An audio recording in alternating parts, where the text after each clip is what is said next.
आदित्य एक हैंडसम सा लड़का था। उसका रंग बिल्कुल अंग्रेजों जैसा गोरा था, इसीलिए ऑफिस की सभी लड़कियां उससे दोस्ती करने के लिए तरसती थी, लेकिन वो किसी को घास नहीं डालता था। फिर एक दिन ऑफिस की मालकिन ने आदित्य को छुट्टी के वक्त रोक लिया। आदित्य, तुम जानते हो कि मेरा डिवोर्स हो चुका है। तुम मुझे बहुत मस्त लगते हो, तुम मुझसे शादी कर लो। इस कंपनी में 50% हिस्सा मैं तुम्हारे नाम कर दूंगी। मैडम, मैं इस्तीफा अभी दे दूं या घर जाकर आपको मेल कर दूं? अरे भड़कते क्यों हो आदित्य, मैं तो तुमसे मजाक कर रही थी। लेकिन उनकी ये सब बातें उसी कंपनी में काम करने वाली एक सांवली सी एम्प्लॉय राधिका देख रही थी। लोग सिर्फ आदित्य की खूबसूरती को देखकर उससे शादी करना चाहते हैं, कोई इसके अंदर का टैलेंट और उसका दिल देखना ही नहीं चाहता। खैर, आदित्य वहाँ से चला गया। राधिका भी उसे मन ही मन पसंद करती थी, पर उसने कभी आदित्य से कहा नहीं। ऐसे दिन बीत रहे थे। एक दिन आदित्य जब कहीं जा रहा था तो रास्ते में उसकी गाड़ी खराब हो गई। इस गाड़ी को भी अभी खराब होना था। यहाँ आसपास चारों तरफ जंगल है, कोई मैकेनिक भी नहीं मिलेगा यहाँ। तभी वहाँ से अपनी स्कूटी से राधिका गुजरी। उसने आदित्य को परेशान देखकर अपनी स्कूटी वहीं रोक दी। क्या हुआ आदित्य, परेशान लग रहे हो? राधिका, मेरी माँ हॉस्पिटल में एडमिट है, मुझे अर्जेंटली वहाँ पहुँचना है। अचानक मेरी गाड़ी खराब हो गई, अब मैं कैसे जाऊँ? अब मेरी स्कूटी लेकर चले जाओ, मेरा पास में ही घर है, मैं आपकी गाड़ी वहीं लगवा दूंगी अपने घर में।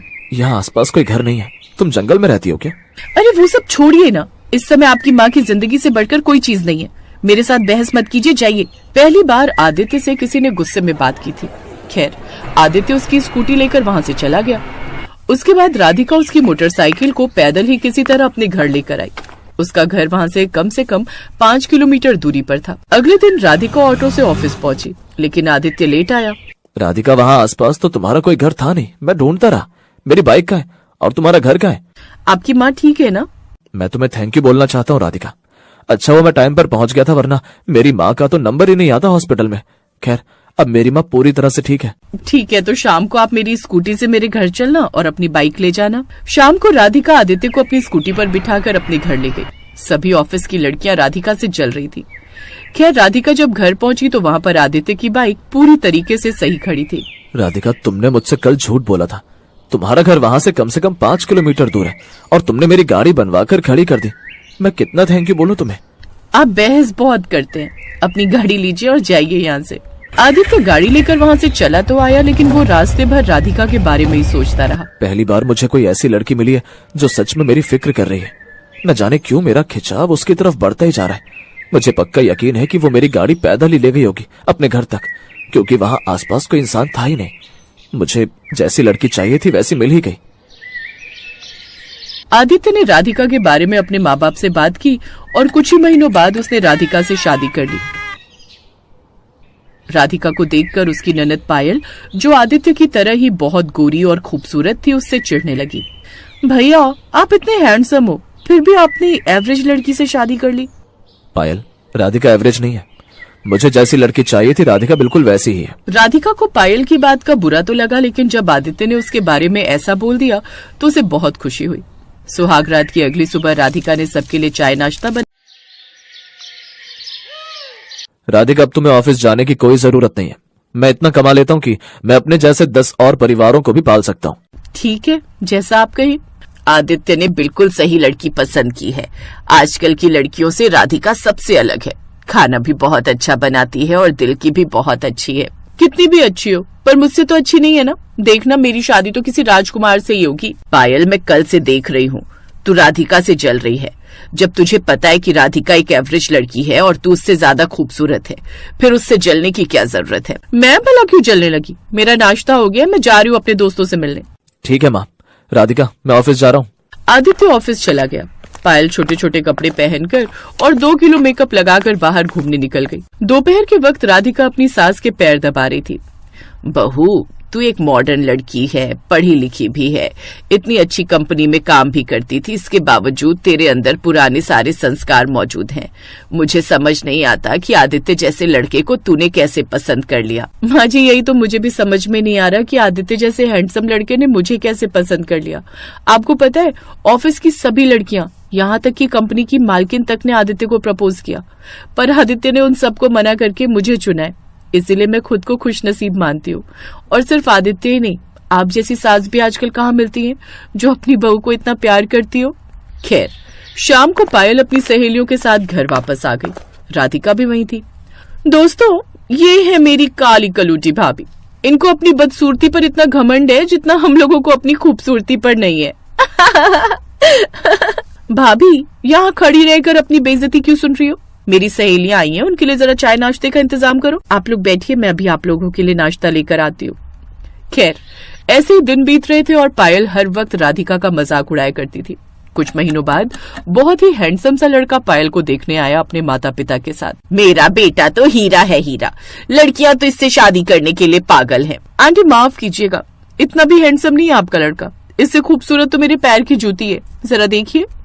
पायल ने अपने पैर लड़के और उसकी माँ के मुंह के सामने रख दिए।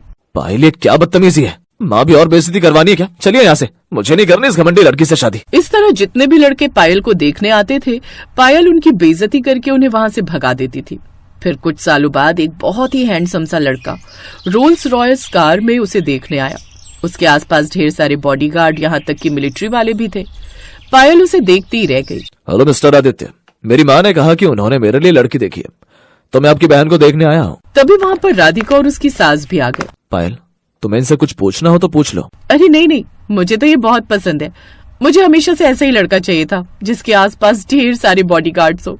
ऊपर वाले का शुक्र है, कम से कम पायल को कोई तो पसंद आया। बड़ी धूमधाम से पायल और राजेश की शादी हो गई, सुहागरात वाले दिन। पायल, आज हमारी सुहागरात है, मैं जरा हाथ मुंह धोकर आता हूँ और कपड़े भी चेंज कर लेता हूँ। ठीक है, लेकिन जल्दी आना। राजेश बाथरूम के अंदर गया और जब वो वापस आया तब वो लड़का नहीं बल्कि एक काले रंग का बूढ़ा इंसान था। कौन हो तुम? राजेश, राजेश कहाँ हो तुम? तुम्हारे साथ ये बुढ़ा क्या कर रहा था? कैसी बातें कर रही हो तुम पायल? मैं ही राजेश हूँ, मेरी आवाज भी भूल गई क्या? इसका मतलब तुम एक बुढ़े इंसान हो? मेरे साथ धोखा किया है तुमने? मैंने कौन सा धोखा किया तुम्हारे साथ? मुझे तो पूरी दुनिया जानती है। मैं ओबरॉय इंडस्ट्री का मालिक हूँ और जब मैं बाहर निकलता हूँ तो मेकअप करके ही निकलता हूँ, क्योंकि बहुत सारे मीडिया वाले फोटोग्राफ लेने लगते हैं। मुझे तुम्हारे साथ रहना ही नहीं है, मैं जा रही हूँ अपने भैया के पास। अगले दिन पायल अपने मायके पहुँच गई। वहाँ पहुंचकर पायल ने सारी बात अपने माँ और भाई को बताई। पायल, उन्होंने तुम्हारे से कोई धोखा नहीं किया। हम सबको तो पहले ही पता था कि उनकी उम्र क्या है, और मुझे लगा कि तुम्हें भी पता ही होगा, क्योंकि उन्हें तो सारी दुनिया जानती है। और मैंने तुमसे कहा भी था कि जो पूछना है पूछ लो इनसे, लेकिन तुमने बिना पूछे यहाँ कर दी। तभी वहाँ पर राजेश एक बार फिर से आ गया। मिल गया तुम्हें सबूत? अगर तुम मुझे तलाक देना चाहती हो तो उसके बदले तुम्हें मुझे 500 करोड़ रुपए देने पड़ेंगे। अब इतनी बड़ी रकम तो आदित्य दे नहीं सकता था, इसलिए मजबूरी में पायल को उस बुढ़े के साथ जाना ही पड़ा। एक रोज जब वो मार्केट में शॉपिंग कर रही थी तब। क्यों मिस पायल, पहचाना मुझे? मैं वही हूँ जिसकी माँ को तुमने उस दिन अपने पैरों की जूती दिखाई थी। बहुत घमंड था ना तुम्हें अपनी खूबसूरती का। राजेश जी को शादी करनी थी, मैंने ही उन्हें सजेस्ट किया था आपसे शादी करने के लिए। अब बताओ अपनी पूरी जिंदगी उस काले बुढ़े के साथ। इसीलिए हमें कभी भी किसी भी चीज पर घमंड नहीं करना चाहिए। ओफो, व्हाट इज दिस? ये मेथी का पराठा? मुझे सैंडविच खाने का मन है, मुझे नहीं खाना ये मेथी का पराठा। आप दोनों कामचोर भाभीियों से एक ननद की फरमाइश भी पूरी नहीं होती। अगर एक ननद की जगह 3-4 ननद होती तो आप दोनों का क्या ही होता। ये दोनों तो मेरा काम भी भूल जाती हैं। पता नहीं कौन सा पहाड़ तोड़ती हैं सारा दिन। जाओ, अब मेरी बेटी के लिए सैंडविच बनाकर ले आओ।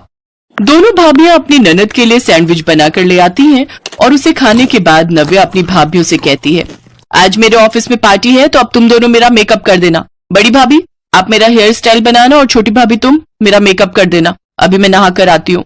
कुछ देर बाद नव्या तैयार होने लगती है तो दोनों भाभियां उसका मेकअप करती हैं। तभी छोटी भाभी नैना कहती है, दीदी आपका हाथ खाली है, मेरे पास बहुत सुंदर चूड़ियां रखी हैं, आप उन्हें पहन लीजिए। यू गंवार, तुम्हें इतना भी नहीं पता कि मॉडर्न वेस्टर्न कपड़ों के साथ चूड़ियां नहीं पहनी जाती? जी दीदी। फिर तैयार होकर नव्या ऑफिस चली जाती है। ऐसे ही एक दिन जब बड़ी भाभी सोनम पोछा लगा रही होती है तो नव्या जानबूझकर मूंगफली के छिलके वहां गिरा देती है। दीदी मैंने अभी यहाँ पोछा लगाया था और आपने। हाँ तो सफाई करते हुए तुम्हारे हाथों में दर्द हो रहा है क्या? तुम ऐसे नहीं मानोगी, ठहरो मैं अभी तुम्हें बताती हूँ। नव्या अपनी बड़ी भाभी सोनम का हाथ मरोड़ देती है। दीदी दीदी बहुत दर्द हो रहा है, छोड़िए मुझे। ये बहुएं तो मेरी बेटी को परेशान ही करती रहती हैं। अरे एक बार और फर्श को घिस लेती तो तेरा क्या जाता। लेकिन नव्या बेटी तू परेशान मत हो, तुझे बहुत जल्द इन दोनों से छुटकारा मिल जाएगा। वो कैसे? तेरे लिए बहुत बड़े घर का रिश्ता आया है, ये देख लड़के की फोटो। नैतिक की फोटो देखते ही पहली ही नजर में वो नव्या को पसंद आ जाता है। फिर 2 महीने बाद उसकी शादी नैतिक से हो जाती है।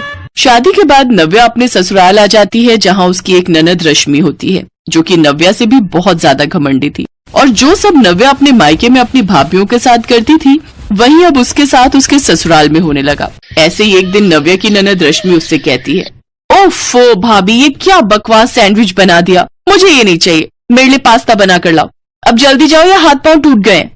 लेकिन दीदी, मैंने इतनी मेहनत से सैंडविच बनाई है। हाँ तो मेरी बेटी का पास्ता खाने का मन है, उसे नहीं खानी तेरी ये बेकार सी सैंडविच। नव्या उसके लिए पास्ता बनाकर लाती है।